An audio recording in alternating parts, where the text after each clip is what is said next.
प्रज्वल रेवण्णा, सर्वात मोठी बातमी, प्रज्वल रेवण्णाचा पराभव झालेला आहे। सेक्स स्कॅन्डलचा आरोप झालेला होता, अनेक व्हिडिओ क्लिप समोर आलेल्या होत्या, हजारांच्या संख्येने त्या व्हिडिओ क्लिप्स होत्या आणि आत्ता नुकताच पोलिसांसमोर प्रज्वल रेवण्णा सरेंडर झालेला होता। मात्र त्यावरून मोठी टीका झालेली होती। प्रज्वल रेवण्णाचा पराभव झालेला आहे, यावरून मोठी टीका होत होती, मोठी चर्चा होत होती।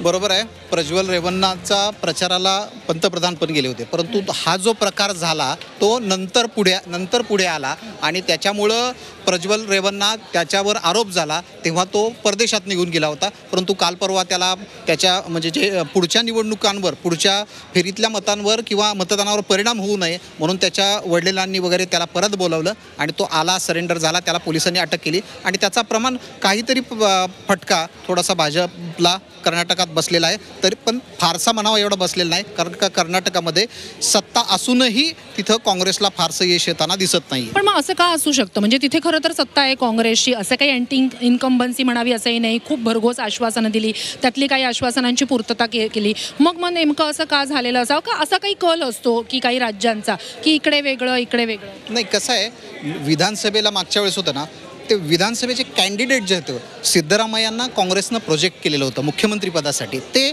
आणि DK शिवकुमार ही दोन जोडी होती, ती खूप जोडी हिट होती आणि त्या जोडीमुळे विधानसभेला आला। परंतु लोकसभेला तशाच पद्धतीनं मतदान होईल असं नाही, लोकसभेला लोकांनी तिथे मोदींकडे बघून किंवा काँग्रेसच्या विरोधात मतदान केलेलं दिसून येते।